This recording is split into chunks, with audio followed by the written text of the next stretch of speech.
દોસ્તો આગળ વધીએ પહેલાં સબસ્ક્રાઇબ બટન જરૂરથી દબાવો અને હા બેલ બટન પણ દબાવો જેથી દરેક વિડીયો જલ્દી મળી શકે.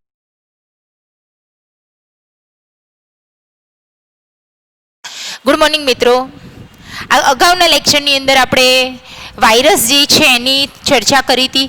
આજે જસ્ટ વાયરસમાં રોગોવાળું બાકી છે એ કમ્પ્લીટ કરીશું. એના પછી બીજા બી એક બે થિયરી નાની સરખી આપણે સમજવાની રહેશે અને લગભગ આ ચેપ્ટર આજના લેક્ચરની અંદર કમ્પ્લીટ કરવાનું છે. તો સૌથી પહેલાં તમને ખ્યાલ છે મિત્રો કે વાયરસ જે છે એ અકોષીય રચના છે, યાદ રાખવાનું મિત્રો. અને એ ક્યારેક સજીવ તરીકે બી વર્તે છે, ક્યારેક નિર્જીવ તરીકે બી વર્તે છે. મતલબ કે જો એને યજમાન મળે છે તો સજીવ તરીકે વર્તે છે અને યજમાનની ગેરહાજરી હોય તો એ નિર્જીવ મતલબ નિષ્ક્રિય તરીકે વર્તતો હોય છે. વાયરસની અંદર મેઇન જનીન્દ્રવ્ય તરીકે આપણે વાત કરી હતી મિત્રો, મતલબ કે ન્યુક્લિયોપ્રોટીન હોય છે. અને આ ન્યુક્લિયોપ્રોટીન મતલબ ન્યુક્લિક એસિડ પ્લસ પ્રોટીન, બરાબર. ન્યુક્લિક એસિડ તરીકે મિત્રો યાદ રાખો છો કે વાયરસમાં કાં તો ડીએનએ હશે કાં તો આરએનએ હશે. બંને પ્રકારના ન્યુક્લિક એસિડ વાયરસની અંદર એક સાથે હોતા નથી, યાદ રાખવાનું છે. કાં તો ડીએનએ હાજર હોય કાં તો આરએનએ હાજર હશે. ઓકે. અને પ્રોટીન જે છે એનું કાર્ય છે મતલબ એને કેપ્સિડ કીધું, યાદ રાખવાનું મિત્રો. કેપ્સિડ જે છે એક પ્રકારનું પ્રોટીન છે અને આ કેપ્સિડ નાના નાના ઉપએકમોનો બનેલો છે. આપણે ટોબેકો મોઝેઇક વાયરસની ફિગર જોઈ હતી અને એ ફિગરની અંદર તમને ખ્યાલ હશે કે નાના નાના ભાગ પડેલા છે અને એની કહેવાય કેપ્સોમિયર. બધા કેપ્સોમિયર ભેગા થાય છે ત્યારે કેપ્સિડ બને છે અને કેપ્સિડ એક પ્રકારનું પ્રોટીન છે અને એનું કાર્ય છે મિત્રો ન્યુક્લિક એસિડને રક્ષણ પૂરું પાડવાનું છે. ઓકે. બીજું બી આપણે વાત કરી હતી કે જો વનસ્પતિજન્ય વાયરસ હશે તો એની અંદર જે આરએનએ હશે એક શૃંખલામય હોય છે, બરાબર. પણ જો પ્રાણીજન્ય વાયરસ છે જે પ્રાણીઓને નુકસાન કરે છે એવો વાયરસ છે એને પ્રાણીજન્ય વાયરસ કહેવાય. એમાં કાં તો ડીએનએ હોય કાં તો આરએનએ હશે. પણ જો એ આરએનએ હશે પ્રાણીજન્ય વાયરસમાં તો એક શૃંખલામય કાં તો બે શૃંખલામય બી આરએનએ હોય છે. મિત્રો તમારા માટે આ કોન્સેપ્ટ થોડોક નવો છે પણ એટલું હાલ પૂરતું મેં તમને એક નોર્મલ એ ટોપિકમાં ફિગર દોરી હતી, એને આધારે સમજવું. ડિટેલમાં ધીરે આપણે એના વિશે વધારે માહિતી મેળવીશું. અને બેક્ટેરિયોફેઝ મેઇન હતું મિત્રો કે એવા વાયરસ કે જે બેક્ટેરિયા પર હુમલો કરે છે તો આપણે એને બેક્ટેરિયોફેઝ વાયરસ કહીએ છીએ. અને આવા વાયરસ કે જે બેક્ટેરિયાની અંદર જાય છે તો એવા વાયરસમાં જનીન્દ્રવ્ય તરીકે ડીએનએ હોય છે. ડીએનએ છે બે શૃંખલામય છે, મતલબ બે પોલીન્યુક્લિયોટાઇડ શૃંખલાઓ હોય છે. ઓકે. હવે આગળ આપણે એ જ ટોપિકને મિત્રો કન્ટિન્યુ કરીએ છીએ, વાયરસ જ. અને એ વાયરસ દ્વારા થતા રોગોને આપણે કમ્પ્લીટ કરવાના છે. ઓકે. તો નોર્મલી આપણે વાયરસજન્ય રોગો જે છે એની અંદર સમજીએ તો કેટલા રોગો છે તો એની અંદર આપણે એક વાત કરીએ છીએ મિત્રો તો ગાલપછોડિયું મમ્સ તરીકે ઓળખવામાં આવે છે, બરાબર. પછી અછબડા, બરાબર. અછબડા જે છે જેને આપણે સ્મોલ પોક્સ તરીકે ઓળખીએ છીએ. નેક્સ્ટ છે વિસર્પિકા, હર્પીસ તરીકે ઓળખીએ છીએ, બરાબર. તેમજ શરદી સાથે તાવ આવવો. તો આ બધું જે છે એ આ વાયરસને કારણે થાય છે. અને ઉપરાંત તમે જાણો છો મિત્રો કે મનુષ્યમાં એક ભયાનક રોગ જે છે જેને આપણે એડ્સ તરીકે ઓળખીએ છીએ અને મનુષ્યની અંદર એડ્સ જે છે વાયરસને કારણે થાય છે. એનું પૂરું નામ મિત્રો તમે જાણતા હશો, એક્વાયર્ડ ઇમ્યુનો ડેફિશિયન્સી સિન્ડ્રોમ્સ. અને આ જે છે એ રોગ જે છે એડ્સ એ એચઆઈવી વાયરસને કારણે થાય છે. ઓકે. જેની અંદર ઇમ્યુનિટી પાવર, ઇમ્યુનિટી મતલબ રોગ પ્રતિકારક શક્તિ, આ એચઆઈવી વાયરસ જે છે એ મનુષ્યની રોગ પ્રતિકારક શક્તિ ઉપર અસર કરે છે. આપણે ધોરણ 12ની અંદર આના વિશે મિત્રો ફિગર સાથે ડિટેલમાં સમજવાનું છે. પણ એટલું તો તમને ખબર હોવી જોઈએ કે આ એચઆઈવી વાયરસ જે છે કે એડ્સ રોગ કરે છે કે જેની અંદર ઇમ્યુનિટીની ડેફિશિયન્સી મતલબ ઉણપ, ઘટતું જવું, તણાવ, ઓકે, જોવા મળે છે. જેને કારણે એ એડ્સના જે દર્દી છે એની રોગ પ્રતિકારક શક્તિ ખૂબ જ ઓછી થઈ જાય છે અને ધીરે ધીરે બધા રોગ જે છે એના શરીરની અંદર જાય છે ત્યારે એ પોતાનું એ રોગ સામે, એ કોઈ વાયરસ આવ્યા હોય, કોઈ બેક્ટેરિયા આવ્યા હોય તો એની સામે એ પોતાનું રક્ષણ કરી શકતો નથી. કારણ કે મેઇન વસ્તુ છે મિત્રો, જેની રોગ પ્રતિકારક શક્તિ જેટલી સ્ટ્રોંગ હોય છે, બરાબર, તો એ વાયરસ હોય કે કોઈ બેક્ટેરિયા હોય એનો સામનો કરી શકે છે. એવું જરૂરી નથી કે દરેક અમુક એવા ડિસીઝ છે, નોર્મલ તાવ, નોર્મલ શરદીની અંદર આપણે દવા જ લેતા હોઈએ, બરાબર. જેટલો આપણો રેઝિસ્ટન્ટ પાવર મતલબ રોગ પ્રતિકારક શક્તિ મજબૂત હશે તો આપણને એ બીમારી ઝડપી થતી નથી. પણ જે વ્યક્તિને એડ્સ થયેલો છે એને ન્યુમોનિયા જેવા ડિસીઝ પણ બહુ જ ઝડપી થઈ જતા હોય છે અને ધીરે ધીરે એમનું મૃત્યુ થતું હોય છે. આ વાતથી મિત્રો પ્રાણીઓ મતલબ મનુષ્યમાં. હવે વનસ્પતિની અંદર વાત કરીએ છીએ મિત્રો કે વનસ્પતિની અંદર વાયરસને કારણે કયા કયા રોગો થઈ શકે છે, મતલબ વનસ્પતિના અંદર કેવા લક્ષણો જોવા મળે છે. તો સૌથી પહેલા સમજીએ છીએ મિત્રો કે વનસ્પતિની અંદર એક આપણે વાત કરી હતી કે કિરમીર રોગ. કિરમીર રોગ જે છે એ જે ટોબેકો મોઝેક વાયરસને કારણે થાય છે. બીજું વાત કરીએ છીએ તો પર્ણવલન. પર્ણવલન મતલબ જે પર્ણો છે એને લીફ રોલિંગ કહેવાય. મિત્રો સમજો, તમે એક કાગળને લો છો અને એવી જ રીતે પર્ણ હોય, પર્ણ છે આખું રોલ જેવું બની જાય છે, બરાબર, જેને કહેવામાં આવે છે લીફ રોલિંગ, બરાબર. પછી પર્ણકુંચન મતલબ કે લીફ કર્લિંગ, બરાબર. લીફ જે છે એની સપાટી સીધી નહીં રહે, બરાબર. આવા વાયરસને કારણે લીફ હોય, વનસ્પતિની પર્ણ હોય, એની સપાટી આમ કર્લી થઈ જાય છે, જેમ આપણા હેર કર્લી હોય, બરાબર, તો કેવા વાંકા ચૂકા લાગે છે, એમ પર્ણ હોય છે એની અંદર કર્લ જેવું જોવા મળે છે, જેને કહેવામાં આવે છે પર્ણકુંચન. ઓકે, હવે આપણને એવો પ્રશ્ન થાય તો રોલ વળી જાય છે કે ઊંચી નીચી સપાટી થઈ જાય છે કર્લી, તો એનાથી શું નુકસાન થાય? તો મિત્રો એ વસ્તુ છે કે એટલા પર્ણોના એ ભાગની અંદર સૂર્યપ્રકાશ ઓછો મળશે તો પાકના ઉત્પાદન ઉપર અસર ચોક્કસ થશે. યાદ રાખીશું, પર્ણવલન મતલબ લીફનું રોલિંગ થઈ જવું અને પર્ણકુંચન મતલબ લીફ છે કર્લી થઈ જવા. ઓકે, નેક્સ્ટ લઈએ છે પાંડુવર્ણ, બરાબર. યલો પર્ણ જે છે એ યલો કલરના થઈ જશે, બરાબર. એ મતલબ કે હરિતકણ ઉપર એની અસર થઈ. આ વાયરસ એવા હશે કે જે હરિતકણ ઉપર અસર કરે, પર્ણ પીળાશ પડતા બની જાય તો નેચરલી પ્રકાશ સંશ્લેષણ ઘટી જશે. ઓકે, નેક્સ્ટ લઈએ છીએ તો વૃદ્ધિ કુંઠિત થઈ જવી. પછી વામનતા મતલબ વનસ્પતિ જે છે એની હાઈટ ને બધું મૂળ પ્રકાર પર્ણમાં સેલ ડિવિઝન, કોષ વિભાજન ઓછું થાય એટલે વૃદ્ધિ એટલી સારી ના થાય. ઓકે, પછી નોર્મલી વાત કરીએ તો શીરા સ્પષ્ટતા, બરાબર. વનસ્પતિના પર્ણો ઉપર શીરાઓ ઉપસી આવે, જરૂરી નથી કે શીરાઓ ઉપસે, બરાબર. પાણીના વહન કરતી રચનાઓ, બરાબર. મધ્ય શીરા પર્ણની ઉપર તમે જુઓ કોઈ પર્ણમાં તો શીરાને બધું એક લેવલમાં હશે, પર્ણની સપાટી લીસી હોય, પણ જ્યારે કોઈ વાયરસ હુમલો કરે ત્યારે એ શીરાઓ બધી ઉપસી આવે છે. તો આવા ઘણા લક્ષણો જે છે એ વાયરસને કારણે વનસ્પતિની અંદર થતા હોય છે. તો મિત્રો આ રીતે આપણે વાયરસની વાત આપણે કમ્પ્લીટ કરીએ છીએ. તમને જે રીતે મેં કીધેલું છે કે વૈજ્ઞાનિકો છે કે પાશ્વર છે, ડીજે ઇવાનોવિસ્કી છે, M.W. બેઇઝેરિનેક છે અને W.M. સ્ટેનલી, આ ચાર વૈજ્ઞાનિકોને આપણે એનસીઆરટીના સિલેબસમાં એમને કયા વિધાનો આપ્યા, શું સમજૂતી આપી, એ પરફેક્ટ તૈયાર કરવાનું રહેશે. હવે નેક્સ્ટ આપણે બીજા એક સજીવની વાત કરવાની છે અને એમાં આપણે એક વિરોઇડ્સ છે, બીજું આપણે પ્રાયોન્સ વિશે સમજીએ અને લાઇકેન વિશે સમજવાનું રહેશે. નેક્સ્ટ મિત્રો આપણે અલગ એક ટોપિક ઉપર ચર્ચા કરવાની છે અને એ છે મિત્રો વિરોઇડ્સ, બરાબર. અને આવા જે બધા સજીવો છે જેને RH વિટેકરની વર્ગીકરણ પદ્ધતિમાં મૂકેલા નથી, ઓકે, એના વિશે આપણે આ ચેપ્ટરના એન્ડિંગમાં ચર્ચા કરીએ છીએ મિત્રો. તો સૌથી પહેલા એના શોધકની મિત્રો વાત કરીએ છીએ કે એના શોધક કોણ હતા? તો T.O. ડાઇનર નામના વૈજ્ઞાનિકે 1971માં આવા કોઈ રચનાનો અભ્યાસ કર્યો અને આ બધી રચના જે છે એ કોષ છે જ નહીં, બરાબર. આપણે વાત કરી કે વાયરસ બી અકોષીય છે અને વિરોઇડ્સની જે વાત કરીએ છીએ એ તો વાયરસ કરતાં પણ કદમાં નાના છે.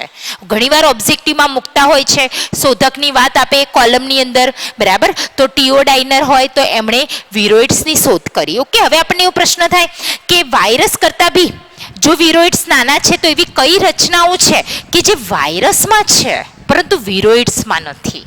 ઓકે, તો મિત્રો યાદ રાખીશું, વિરોઇડ્સનો જ્યારે આ વૈજ્ઞાનિકે અભ્યાસ કર્યો ત્યારે એમણે ફક્ત આ જે રચના હતી એની અંદર એમને જનીન દ્રવ્ય જ જોવા મળ્યું, એની ફરતે કેપ્સિડનું આવરણ જોવા ના મળ્યું. આપણે ચર્ચા કરી મિત્રો કે વાયરસમાં ન્યુક્લિયોપ્રોટીન છે, મતલબ ન્યુક્લિક એસિડ છે અને પ્રોટીન છે, પરંતુ વિરોઇડ્સમાં ફક્ત આરએનએ જ હોય છે. પાછું ફરી આપણે નોંધતા જ જઈએ છીએ મિત્રો કે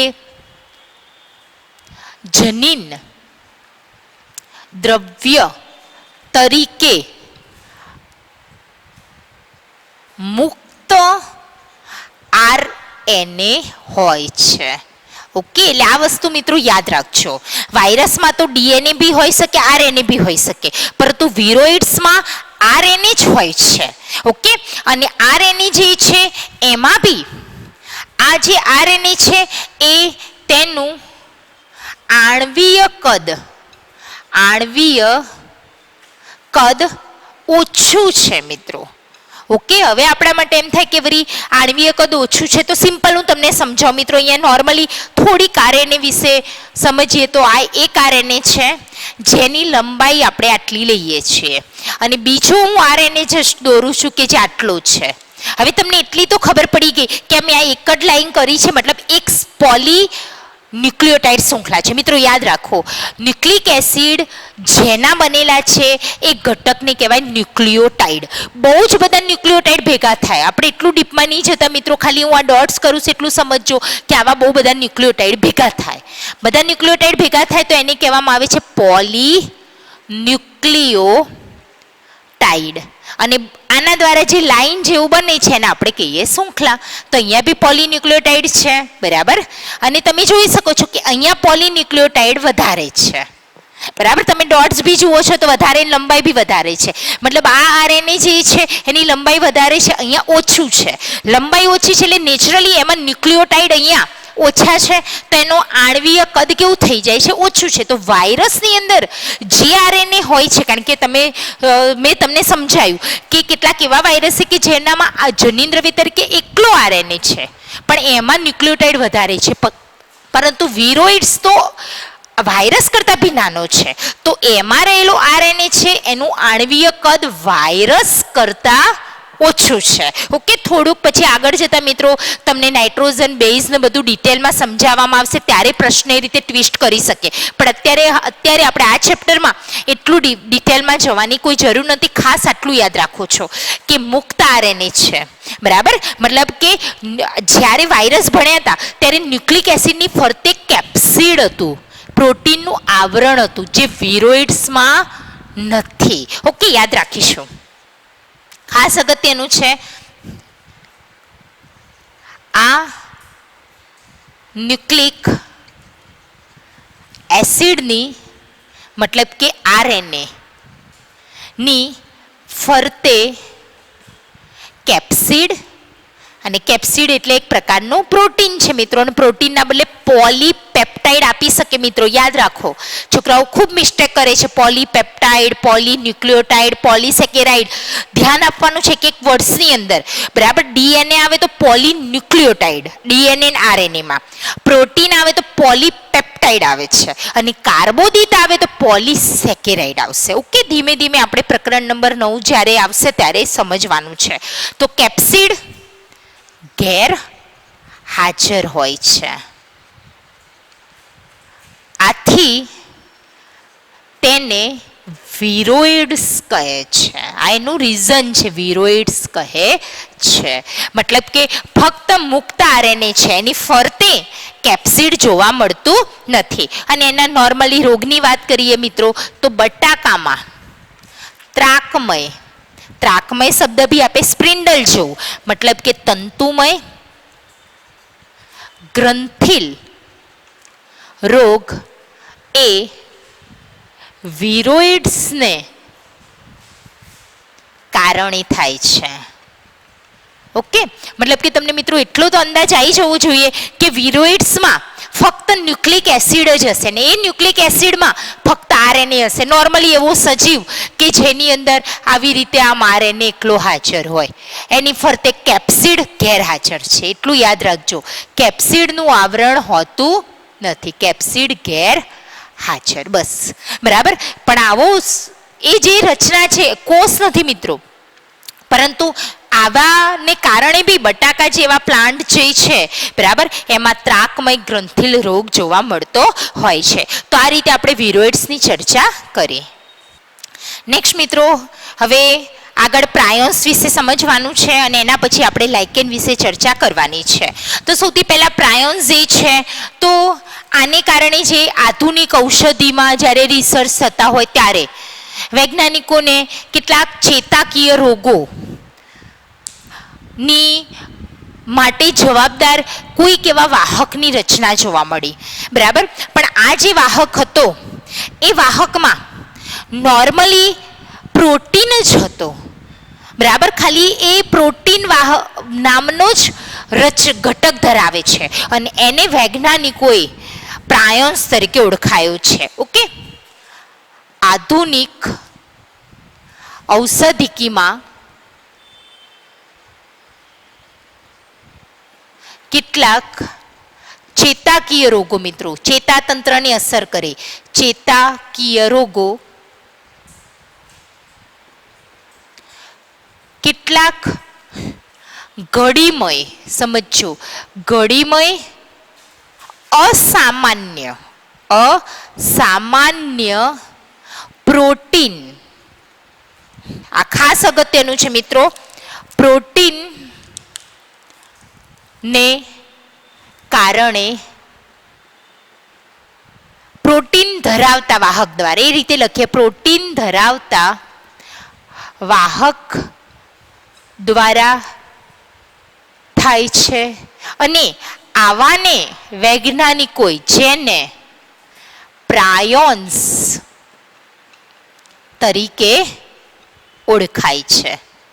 ઓકે, હવે મિત્રો વાયરસ વિશે તમે ક્યાંક નામ સાંભળેલું હોય, બેક્ટેરિયા વિશે નામ સાંભળેલું હોય, વિરોઇડ્સ આપણા માટે નવું છે, એ રીતે પ્રાયોન્સ બી શબ્દ આપણા માટે નવો છે.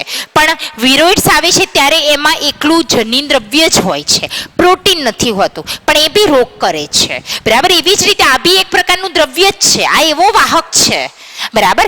સેલ જેવું નથી, કોષ જેવું નથી હોતું મિત્રો, પણ એવો વાહક છે કે જે પ્રોટીન જ ધરાવે, અંદર ન્યુક્લિક એસિડ હોતો નથી. અને એ જે છે એ ઘડીમય અસામાન્ય પ્રોટીન ફક્ત હાજર છે અને એને નામ આપ્યું પ્રાયોન્સ. બહુ સિમ્પલ છે. અને પ્રાયોન્સ દ્વારા જે નોંધપાત્ર રોગ થાય છે એ લખીએ મિત્રો, એના દ્વારા થતો નોંધપાત્ર રોગ. એનસીઆરટીના સિલેબસની અંદર મિત્રો આમાં વધારે ડિટેલ આપેલી નથી, તમને ખાલી એટલું યાદ રાખવાનું, પ્રાયોન્સ હોય કે જેની અંદર ઘડીમય અસામાન્ય પ્રોટીન હોય છે અને એના દ્વારા થતો રોગ છે BSE બરાબર. બોવાઇન, પૂરું નામ યાદ રાખવા પ્રયત્ન કરવાનું મિત્રો, બોવાઇન સ્પોન્જીફોર્મ એન્સેફેલોપેથી.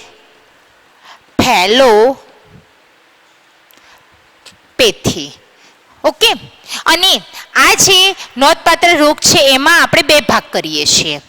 જો આવી રચના કે જે અસામાન્ય ઘડીમય પ્રોટીન ધરાવે છે ફક્ત, જેને આપણે પ્રાયોન્સ કીધું, અને એના દ્વારા જે રોગ થાય છે એનું ઓવરઓલ હેડિંગ આપી દીધું BSE બરાબર, બોવાઇન સ્પોન્જીફોર્મ એન્સેફેલોપેથી બરાબર. જેને પ્રાણીઓની અંદર, પ્રાણીઓમાં આ ડિસીઝ જે છે, આ રોગ છે, એને મેડ કાઉ ડિસીઝ કહેવામાં આવે છે. સિમ્પલ, મેડ કાઉ ડિસીઝ કહીએ છીએ.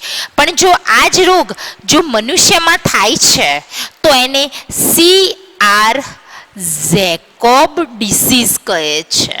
ઓકે, એટલે એને CJD નામ આપ્યું બરાબર. CR જેકોબ ડિસીઝ, વૈજ્ઞાનિક જે જેકોબ અને મોનાડ એવું આપણે લેક ઓપેરન ધોરણ 12માં ભણવામાં આવશે. એક થિયરી ભણવાની છે. આ વૈજ્ઞાનિકે એના નામ ઉપરથી એનું નામ આપેલું છે આ રોગનું. તો CR જેકોબ ડિસીઝ એટલે CZD તરીકે આ જો રોગ થાય પ્રાયન્સ દ્વારા તો મનુષ્યની અંદર એને આ રીતે ઓળખવામાં આવે. ચેતાતંત્રની થોડીક બીમારી થતી હોય છે. વધારે ડિટેલ મિત્રો આપણે ધોરણ 11માં આની એટલી જરૂર બી નથી, બરાબર. અને આને ક્યાંય આપણે 38 ચેપ્ટર જે ઓવરઓલ 11-12ના ભણવાના છે આમાં વધારે ડિટેલ આવતી બી નથી, એટલે હું એમાં આટલા સુધી તમારે આપણી બુક પ્રમાણે ચર્ચા કરવાની રહેશે. નેક્સ્ટ હવે આપણે આ ચેપ્ટરમાં લાસ્ટ ટોપિક છે એને સમજવાનો છે મિત્રો. એમાંથી એકાદ બે ઓબ્જેક્ટિવ મૂકતા હોય છે એક્ઝામમાં. નીટની અંદર બી IMP ટોપિક છે લાઇકેન. ઓકે, વૈજ્ઞાનિકો જ્યારે રિસર્ચ કરતા હોય છે ત્યારે એમને અમુક એવા નવા પ્રકારના સજીવો મળતા હોય છે કે જેને વૈજ્ઞાનિકો માટે બી કન્ફ્યુઝન હોય છે કે એને કયા વર્ગની અંદર મૂકવો, બરાબર. અને એ કારણ કે કોઈ RH વિટેકરની વર્ગીકરણ પદ્ધતિ પ્રમાણે કોઈ પણ નવો સજીવ શોધાય છે. જો કેટલાક સજીવો એ ઉદ્વિકાસ પામતા બી હોય છે, નવા સજીવો આવતા બી હોય છે, અને કેટલાક સજીવો નાશ બી થતા હોય છે. જેવું વાતાવરણમાં ચેન્જીસ આવે છે એ પ્રમાણે કેટલાક સજીવો માટે અનુકૂળ વાતાવરણ આવે છે અને એમનામાં ઉદ્વિકાસ થાય છે, અને કેટલાક સજીવોનો નાશ પણ થતો હોય છે. તો જ્યારે વૈજ્ઞાનિકોને એવો રિસર્ચ કરતા એવા સજીવ મળ્યા કે જેની અંદર એમના માટે એક મોટું કન્ફ્યુઝન હતું કે આને લીલ કહેવું કે ફૂગ કહેવું. કારણ કે આ સજીવ જે હતો એ સજીવમાં બંને રચનાઓ જોવા મળતી હતી, અને એના માટે એ સજીવને નામ લાઇકેન તરીકે આપવામાં આવ્યું. અને આ જે લાઇકેન જે છે મિત્રો એ એક પ્રકારનો સહજીવી સહવાસ દર્શાવે છે. યાદ રાખીશું, સહજીવી સહવાસ.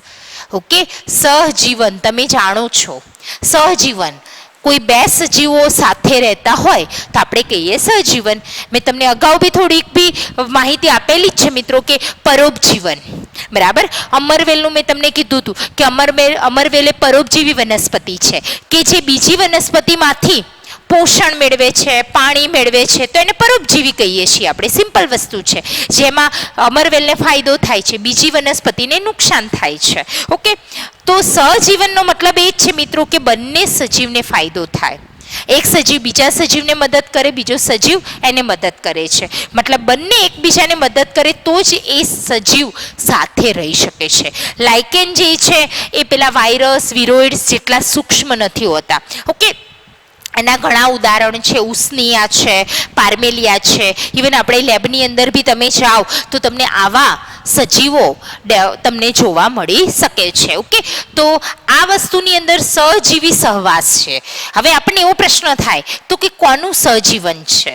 અંદર કોઈ વાયરસનું સહજીવન છે, કોઈ બેક્ટેરિયા છે, લીલ છે, કે કોનું સહજીવન છે, કે ફૂગનું સહજીવન છે? હોય છે કે ફૂગનું બી સહજીવન છે મિત્રો. આપણે પ્રકરણ નંબર 3 જ્યારે સ્ટાર્ટ કરીશું તો એની અંદર કેટલીક ફૂગ એવી છે કે જે અનાવૃત બીજધારી વનસ્પતિ સાથે સહજીવન ધરાવે છે, જેને આપણે માઇકોરાઇઝા કહીએ છીએ. પરંતુ લાઇકેનની અંદર કોનું સહજીવન છે? પહેલી વસ્તુ તો લીલ પ્લસ ફૂગ કીધું, બંને સાથે છે, બરાબર. અને બંને સાથે જીવે છે તો બંને એકબીજાને મદદ તો કરતા હશે જ, બરાબર. તમે જુઓ ને મિત્રો લાઇકેનને, બરાબર. તો એ લાઇકેનને લેબની અંદર આ બધા નમૂના છે એ પ્રોવાઈડ હોય જ છે, બરાબર. અને જ્યારે બી તમે લેબમાં જશો ત્યારે તમને આવા લાઇકેન જોવા મળશે, બરાબર. અને એ લાઇકેનની અંદર તમે એ બંને સજીવને જુદા બી ના કરી શકો, બંને સાથે જ જીવે. જો જુદા કરો છો તો બંને નાશ પામે. અને ઇવન તમને એ સજીવોની અંદર એટલું સરસ રીતે સહજીવન હોય છે કે બંને એકબીજા વગર જીવી શકતા નથી, અને નામ એમને એક જ સજીવ તરીકે આપવામાં આવે છે. ઓકે, દાખલા તરીકે હું નામ લખી દઉં છું મિત્રો કે ઉસ્નિયા છે, પાર્મેલિયા છે, ઉસ્નિયા, પાર્મેલિયા, બરાબર. આવા લાઇકેનના નામ છે. આપણને એવો પ્રશ્ન થાય તો કે આ નામમાં લીલ ક્યાં છે, ફૂગ ક્યાં છે? આ બંને સજીવ ભેગા છે, અને એ ભેગા છે એમને એક જ સજીવ તરીકે નામ આપવામાં આવે છે, પરંતુ એ સજીવના કેટલાક ભાગ લીલ જેવા લક્ષણો ધરાવે છે અને કેટલોક ભાગ ફૂગ જેવા લક્ષણો ધરાવે છે. ઓકે, તો લીલ જે છે એ લીલની આપણે વાત કરીશું અને ફૂગની વાત કરીશું. લીલ જે છે કોઈ પણ સજીવ છે, અહીંયા હું નોર્મલી તમને લાઇકેનની એક એક્સ્ટ્રા આકૃતિ દોરીને સમજાવું છું મિત્રો. તો આ રીતે લાઇકેનનો જ્યારે આપણે છેદ લઈએ છીએ, બરાબર, જ્યાં લાઇકેન ઉગેલા હોય એના છેદને લઈએ છીએ, તો લાઇકેનમાં આવી રીતે ઉપરની બાજુએ ઉપરી બાહ્યક હોય. શબ્દો મિત્રો તમારા માટે થોડાક નવા છે, બરાબર. અધ બાહ્યક હોય, ઉપરી મતલબ ઉપર તરફનું, અને નીચેનું તરફનું તો અધ બાહ્યક. જેમ તમે સિમ્પલ કોઈ પણ દાખલા કે આ પેન છે એને હું આ રીતે લઈને આડી કાપું તો એને છેદ કહેવાય, આડો છેદ. એમ લાઇકેનનો આ છેદ છે, લાઇકેનનો છેદ. ઓકે, તમારે ધોરણ 12માં ધોરણ 11માં જ પ્રેક્ટિકલની અંદર છેદ લેવાના આવે છે, જેમાં મૂળ હોય, પ્રકાંડ હોય, એનો છેદ લેવાનો. એમ લાઇકેન હોય ને એનો છેદ આ લીધેલો છે. તો એની અંદર આ રીતે અંદરની બાજુએ જ્યારે માઇક્રોસ્કોપમાં જોવામાં આવે તો અંદર આવા તાતણા જેવું રીસર જોવા મળે છે મિત્રો. અને એ જે તાતણા છે એ ફૂગ છે, બરાબર. એટલે એ કવક તંતુ છે, ફૂગના કવક તંતુ છે. સજીવ એક જ છે મિત્રો, અને એમાં વચ્ચે વચ્ચે લીલા ભાગ જેવું દેખાશે, અને એ છે મિત્રો લીલ છે, બરાબર. મતલબ આ બંને સાથે જ છે, બરાબર. તો હવે આપણને એવો પ્રશ્ન થાય કે આ જે લીલ છે એના ઘટકને શું નામ આપવું, ફૂગ છે એના એક ઘટક મતલબ એ ભાગને શું નામ આપવું. તો અહીંયા હું જે રીતે શીખવાડું એ સિસ્ટમથી મિત્રો યાદ રાખજો. લીલ છે એના ઘટકને લીલ ફા યાદ રાખજો, અને ફૂગના ઘટકને ફૂગમાં યાદ રાખવાની ખાલી એક શોર્ટ મેથડ છે, બરાબર. લીલના ઘટકને મિત્રો કહીએ છીએ ફા ઉપરથી ફાઇકોબાયોન્ટ, યાદ રાખવાનું. લીલનો ઘટક લીલ ફા, ફા એટલે ફાઇકોબાયોન્ટ. ઓકે, બુકમાં આ રીતે ના લખેલું હોય મિત્રો, આપણે યાદ રાખવાનું છે. અને ફૂગ જે છે એના ઘટકને મિત્રો કહેવામાં આવે છે મા પરથી માઇકોબાયોન્ટ. ઓકે, બહુ ઇઝી છે મિત્રો. લીલ ફા, ફૂગમાં, મા એટલે માઇકોબાયોન્ટ, અને ફા એટલે ફાઇકોબાયોન્ટ. એટલે જે તમને અહીંયા મેં ડોટ્સ દોરેલા છે ઘટક છે મિત્રો, અને એને કહેવામાં આવે છે ફાઇકોબાયોન્ટ. અને આ જે તાતણા જેવું દોરેલું છે ઘટક જ કહેવાય, જેને કહેવામાં આવે માઇકોબાયોન્ટ. ઓકે, હવે જે ફાઇકોબાયોન્ટ છે એનો જ્યારે અભ્યાસ કરીએ ત્યારે એ કહે છે અમારામાં તો હરિતદ્રવ્ય છે, મતલબ અમે તો સ્વયંપોષી છીએ. જ્યારે ફૂગ તો મિત્રો તમે જાણો છો કે એ તો કેવું છે, વિષમ પોષી. એટલે મિત્રો જ્યારે સાચા ખોટા વિધાનમાં ઓબ્જેક્ટિવમાં મૂકે છે ત્યારે છોકરાઓ આ યાદ રાખવાનું મેઇન છે મિત્રો, કે લાંબો સમય તમે યાદ રાખો છો. કારણ કે જ્યારે નીટની એક્ઝામ 2 વર્ષને અંતે લેવાતી હોય છે, અને એ સમય આપણે સમય પ્રમાણે મેનેજમેન્ટ કરવાનું હોય છે, બરાબર. અને એના માટે તમને ફટાફટ યાદ આવવું જોઈએ કે લીલ ફા, તો તરત જ કોન્ફિડન્ટલી તમે જવાબ આપી શકો ફાઇકોબાયોન્ટ. અને લીલ છે મતલબ એ તો યાદ રહી જાય સ્વયંપોષી છે, અને ફૂગ તો ઓલરેડી તમે જાણો છો કે એમાં હરિતદ્રવ્ય હોતું જ નથી, મતલબ એ વિષમપોષી છે. હવે આગળ જઈએ આપણને એવો પ્રશ્ન થાય તો કે બંને એકબીજાને શું મદદ કરે છે. તો નેચરલી હું આ રીતે તીર બતાવું છું એટલે તમે સમજી જવાનું મિત્રો કે લીલ જે છે એ ખોરાક બનાવે, ફૂગને આપે છે. સિમ્પલ છે, ખોરાક પૂરો પાડે. ઓકે, એટલે તમને આ તીર પરથી અંદાજ આવે કે લીલ છે એક ફૂગને શું પૂરો પાડે છે, ખોરાક. તો સહજીવનમાં તો બંનેની ડ્યુટી આવે ને, બંને એકબીજાને મદદ કરે. તો એ જ રીતે આપણે ફૂગ શું મદદ કરે એને નોંધી કાઢીએ છીએ. તો ફૂગ જે સૌથી પહેલા તો લીલને આશ્રય પૂરું પાડે છે, મતલબ કે તાતણાઓની વચ્ચે વચ્ચે ફૂગ છે, ફૂગના તાતણાઓની વચ્ચે વચ્ચે લીલ આવી જાય છે, બરાબર. બીજું, પોષક દ્રવ્યો અને પાણી શોષીને લીલને પૂરો પાડે. ઓકે, મતલબ ફૂગનું કામ શું છે કે આશ્રયનું તો ખરું જ, પ્લસ હવામાંથી પોષક દ્રવ્યો મતલબ ઓક્સિજન ને બધું લઈ અને લીલને પ્રોવાઈડ કરે, પ્લસ હવામાં ભેજ છે એ ફૂગ શોષે છે અને લીલને આપે છે. એટલે બંને એકબીજાને મદદ કરી, બંનેને મદદ કરે તો એવા જીવનને કહેવાય સજીવન. ઓકે, આગળ નોંધીએ છીએ મિત્રો એક બહુ જ અગત્યનો, ઘણીવાર આ ચેપ્ટરના એન્ડિંગમાંથી બી પ્રશ્ન મૂકી દેતા હોય છે કે લાઇકેન જે છે એક પ્રદૂષણ સૂચક તરીકે ઉપયોગી છે. તમે કોઈ વિસ્તારમાં જાઓ અને તમને લાઇકેન જોવા મળે ને તો સમજવાનું કે આ વિસ્તાર એટલો પ્રદૂષિત નથી. એટલે એનો મતલબ ઇનડાયરેક્ટલી શું થયું કે જે જગ્યાએ પ્રદૂષણ હોય અને ત્યાં તમે જો લાઇકેનને મૂકી દો ને તો બી એનો આગળ વિકાસ ના થાય. મતલબ લાઇકેન એ પ્રદૂષણ સૂચક તરીકે ઉપયોગી છે. ઘણીવાર એક્ઝામની અંદર મૂકે છે કે નીચેનામાંથી કયો સજીવ સારા પ્રદૂષણ સૂચક તરીકે છે, તો આપણે સિલેક્ટ કરવાનું રહેશે લાઇકેન. સારા પ્રદૂષણ સૂચક તરીકે લાઇકેન ઉપયોગી છે. હવે એક્ઝામની અંદર જરૂરી નથી મિત્રો કે સીધો આ જ ક્વેશ્ચનમાં લાઇકેન આપી શકે. લીલ પ્લસ ફૂગનું સહજીવન ધરાવતો સજીવ, તો બી આપણને ખબર છે કે લીલ અને ફૂગનું સહજીવન મતલબ કે લાઇકેન. ઓકે, ઘણી રીતે પ્રશ્નને ટ્વિસ્ટ કરીને મૂકી શકે છે. ઓકે, એટલે કે પ્રદૂષિત વિસ્તારમાં લાઇકેનની વૃદ્ધિ થતી નથી. ઓકે, આ વસ્તુ ક્લિયર આપણે યાદ રાખવાની છે. તો મિત્રો આ રીતે આપણે લાઇકેન વિશે અભ્યાસ કર્યો. બરાબર, એના શોધકને બધું આપણે એનસીઆરટીની બુકમાં નથી, ઓલ્ડ સિલેબસમાં અમે સ્ટડી કરાવતા હતા કે તલસાણે નામના વૈજ્ઞાનિક જે છે કે જેણે લાઇકેનને શોધેલો છે, પણ આપણે એની કંઈ ખાસ એટલી જરૂર છે નહીં. તો આ રીતે આપણે આ ચેપ્ટરના લગભગ ટોપિકને કમ્પ્લીટ કરેલા છે. જરૂર હતું એટલું મેં તમને એનસીઆરટીની બુક સિવાય બી નીટ પ્રિપરેશન માટે જે તૈયાર કરાયેલું છે બને એટલું જરૂરી છે એટલું મેં તમને રનિંગ લેક્ચરમાં ચર્ચા કરેલી છે. હવે આજે થોડાક પ્રશ્નો જે છે એની થોડીક ચર્ચા કરી લઈએ.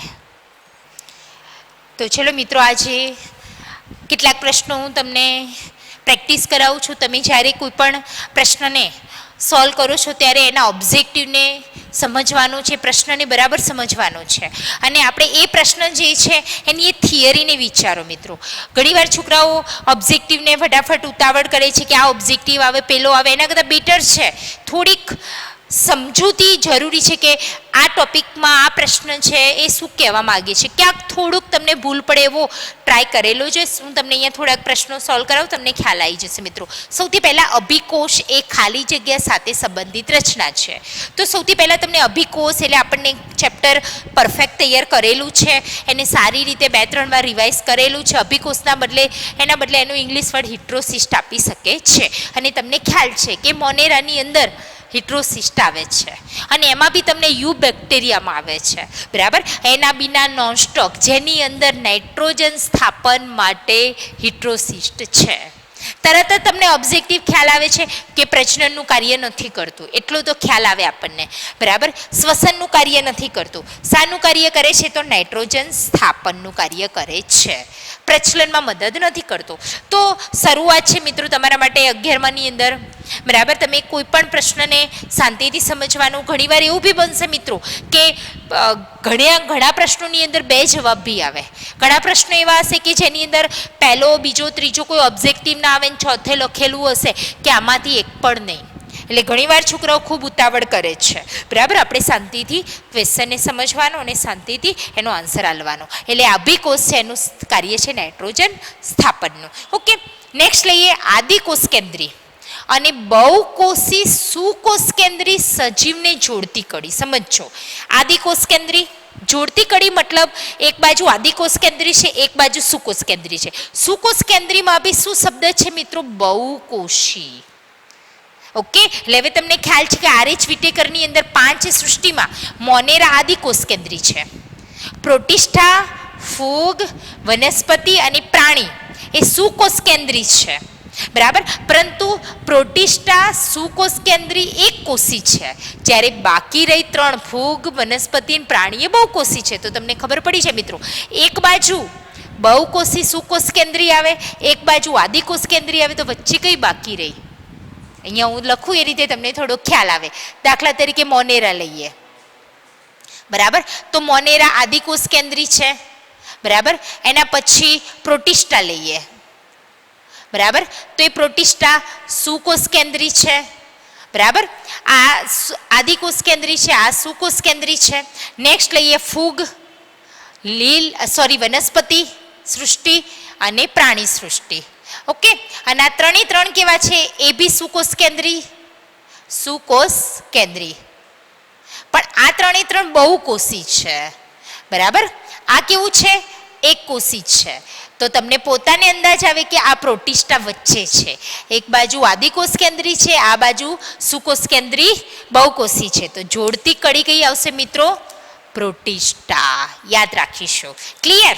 તમને મેં જે રીતે સમજાયું કે આદિકોષ કેન્દ્રી, આ બાજુ 4 સુકોષ કેન્દ્રી, પણ આ જે 3 છે સુકોષ કેન્દ્રી બહુકોષી છે, જ્યારે પ્રોટિસ્ટા સુકોષ કેન્દ્રી એક કોષી છે. ઓકે, તો આનો આન્સર આપણે આવશે પ્રોટિસ્ટા. ક્લિયર? ઓકે, નેક્સ્ટ લઈએ કોથળીમય ફૂગનો સમાવેશ ખાલી જગ્યામાં થાય. હવે મેં તમને ફૂગની અંદર 5 વર્ગ જે છે એની તમને મેં માહિતી આપેલી. 4 વર્ગ છે: ફાઇકોમાઇસેટિસ, આસ્કોમાઇસેટિસ, બેસિડોમાઇસેટિસ, ડ્યુટેરોમાઇસેટિસ. બરાબર. અને તમને મેં એક કોલમ બનાવવાનું બી કીધું હતું, થોડીક ફોર્મ્યુલા આપી હતી, એમાં મેં માહિતી આપી હતી, થોડીક તમારે લખવાની હતી. બરાબર. તો એ ફોર્મ્યુલાની અંદર મતલબ આખો જે કોલમ જેવું બનાવેલું હતું એમાં તમને ખ્યાલ છે કે ફાઇકોમાઇસેટિસ મતલબ લીલ જેવી ફૂગ. બરાબર. આલ્ગલ ફંજાઈ કહેવાય. પછી આસ્કોમાઇસેટિસ, જેની અંદર આપણે શું કહેતા હતા? કોથળીમય ફૂગ. પછી બેસિડોમાઇસેટિસ, જેમાં કાં તો સ્વરૂપ મશરૂમ જેવું હોય, કાં તો બ્રેકેટ ફંજાઈ હોય, કાં તો પફ બોલ્સ હોય. બરાબર. એમાં બી કેટલાક ઉદાહરણ આવે, પણ આપણે એનસીઆરટીની અંદર એટલું ડીપમાં નથી આપેલું. અને ડ્યુટેરોમાઇસેટિસ જે છે, જેને આપણે અપૂર્ણ ફૂગ અથવા ઇનકમ્પ્લીટ, અધૂરી ફૂગ કીધી હતી. તો અહીંયા તમને અંદાજ આવી ગયો કે કોથળીમય ફૂગ, તો તરત જ તમે શું સિલેક્ટ કરો છો મિત્રો? આસ્કોમાઇસેટિસ. નેક્સ્ટ લઈએ બહુકોષ કેન્દ્રીય તંતુમય કવકજાળ ખાલી જગ્યામાં જોવા મળે. તો મિત્રો તમને કવકજાળ વાળું બી કોલમ કીધું હતું કે બધાના અંદર 4 વર્ગની એક સાથે તૈયાર કરવાનું કીધું હતું. અને તમને ખ્યાલ છે કે ફાઇકોમાઇસેટિસ એમાં કવકજાળ કેવી હતી? પડદા વિહીન. એક જ એવો આપણે જે આપણા ધોરણ 11ના સિલેબસની અંદર વાત કરીએ છીએ તો ફાઇકોમાઇસેટિસ એવો છે કે જે કવકજાળ પડદા વિહીન છે. બાકી આસ્કોમાઇસેટિસ, બેસિડોમાઇસેટિસ, ડ્યુટેરોમાઇસેટિસ જેમાં કવકજાળ શાખિત અને પડદામય હતી. અને જ્યારે પડદા નથી હોતા ત્યારે નેચરલી તમને ખ્યાલ હોય તો આ રીતે કવકજાળની અંદર પડદા ના હોય તો જાણે બધા કોષ કેન્દ્રો એ ભેગા લાગે છે. બરાબર. વચ્ચે પાઠ નથી, વચ્ચે પડદા નથી, દિવાલો નથી, એને કહેવાય બહુ કોષ કેન્દ્રીય. તો તરત જ તમને મિત્રો યાદ આવે કે કયું માઇસેટિસ આવતું હતું? ફાઇકોમાઇસેટિસ. હવે અહીંયા ફાઇકોમાઇસેટિસ નથી, એના કોઈ નામ આપેલા છે, ઉદાહરણ આપેલું છે. પહેલું આપ્યું રાઇઝોપસ. હવે ઘણા છોકરાઓ ખૂબ ઉતાવળ કરી કે હા રાઇઝોપસ રાઈટ છે, પણ મિત્રો ધ્યાન આપો, મ્યુકર બી આવે છે. બહુ ફાઇકોમાઇસેટિસમાં જ મ્યુકર આવે. મ્યુકર, રાઇઝોપસ અને આલ્બ્યુક્યો. બરાબર. આપણે રાઈ પર પરોપજીવી. ત્રીજું પેનિસિલિયમ. પેનિસિલિયમ તો આસ્કોમાઇસેટિસમાં આવે છે. અને ચોથો ઓબ્જેક્ટિવ જુઓ મિત્રો, એ અને બી બંને છે, મતલબ 1 અને 2 બંને. એટલે તમારે આ ખાસ ધ્યાન રાખવાનું છે કે 4 ઓબ્જેક્ટિવ એકદમ અલગ છે તો કોઈ પ્રોબ્લેમ નથી. તમે આ 3ની અંદર જુઓ છો એવું નથી. બરાબર. પણ તમે આ લાસ્ટ જુઓ છો તમે કે એની અંદર ઉતાવળમાં તમે રાઇઝોપસ ટીક કરો છો મિત્રો, પણ આવું જ્યારે આપેલું હોય તો તમારે થોડુંક ધ્યાન રાખવાનું. જરૂરી નથી મિત્રો કે આવું આપેલું હોય એટલે આવી જ જાય. અહીંયા મ્યુકરના બદલે બિલાડીનો ટોપ લખેલો હોય તો પછી એકલો રાઇઝોપસ જ જવાબ આવે. બરાબર. તો આની અંદર આવશે 1 અને 2 બંને. નેક્સ્ટ લઈએ ડ્યુટેરોમાઇસેટિસને અપૂર્ણ ફૂગ કીધું. અપૂર્ણ ફૂગના બદલે અધૂરી ફૂગ શબ્દ આપી દે, બની શકે છે. બરાબર. અથવા ડ્યુટેરોમાઇસેટિસની કોઈ ખાસિયતથી પ્રશ્નને શરૂ કરે, બની શકે છે મિત્રો. ઓકે, આપણે થિયરીનો કોન્સેપ્ટ ક્લિયર રાખો કે આ ટોપિકમાં આ વસ્તુ, આ મુદ્દા, આ વિષય વસ્તુ જરૂરી છે. એને તમે સારી રીતે સમજ્યા પછી ફૂગના 4 વર્ગની કમ્પેરિઝન મેઇન છે મિત્રો. બરાબર. અને પછી જો તમે ઓબ્જેક્ટિવને ગમે એટલા પ્રેક્ટિસ કરશો લગભગ રોંગ નથી પડતો. ડ્યુટેરોમાઇસેટિસને અપૂર્ણ ફૂગ કીધું. સુકોષ દિવાલ નથી એટલે, એની કવકજાળ નથી એટલે, લિંગી પ્રજનન જોવા નથી મળતું એટલે કે અલિંગી પ્રજનનનો અભાવ છે. તો મિત્રો અપૂર્ણ ફૂગનું કારણ જ હતું કે એવી ફૂગ કે જેના અલિંગી સ્વરૂપ શોધાયા, વાનસ્પતિક સ્વરૂપ શોધાયા, પણ સેક્સ્યુઅલ રિપ્રોડક્શન વાળા સ્વરૂપ નથી, મતલબ કે લિંગી પ્રજનનનો અભાવ છે. જ્યારે એના લિંગી સ્વરૂપ શોધાય છે ત્યારે તેવી ફૂગને આસ્કોમાં કન્વર્ટ કરવામાં આવે છે, મતલબ આસ્કોમાઇસિટીસમાં મૂકવામાં આવે છે, કાં તો બેસિડમાં મૂકવામાં આવે છે. કેમ અપૂર્ણ કીધી? કંઈક નથી એટલા માટે. તો શું નથી? તો લિંગી પ્રજનન મતલબ કે સેક્સ્યુઅલ રિપ્રોડક્શન જોવા મળતું નથી. તો એવા સમયે ડ્યુટેરોમાઇસિટીસ છે તો એને અપૂર્ણ ફૂગ કહેવાનું કારણ છે લિંગી પ્રજનનનો અભાવ. તો મિત્રો આ રીતે આપણે પ્રકરણ નંબર 2 છે જૈવિક વર્ગીકરણ કમ્પ્લીટ કરેલું છે. જ્યારે બી તમને આને લગતો ટેસ્ટ આવે છે ત્યારે એ ટેસ્ટની વ્યવસ્થિત તૈયારી મતલબ કે એના પ્રશ્નને બરાબર સમજવાનો રહેશે. બરાબર, ક્યાંક ને ક્યાંક પ્રશ્નને ટ્વિસ્ટ કરેલો જ હશે. બરાબર.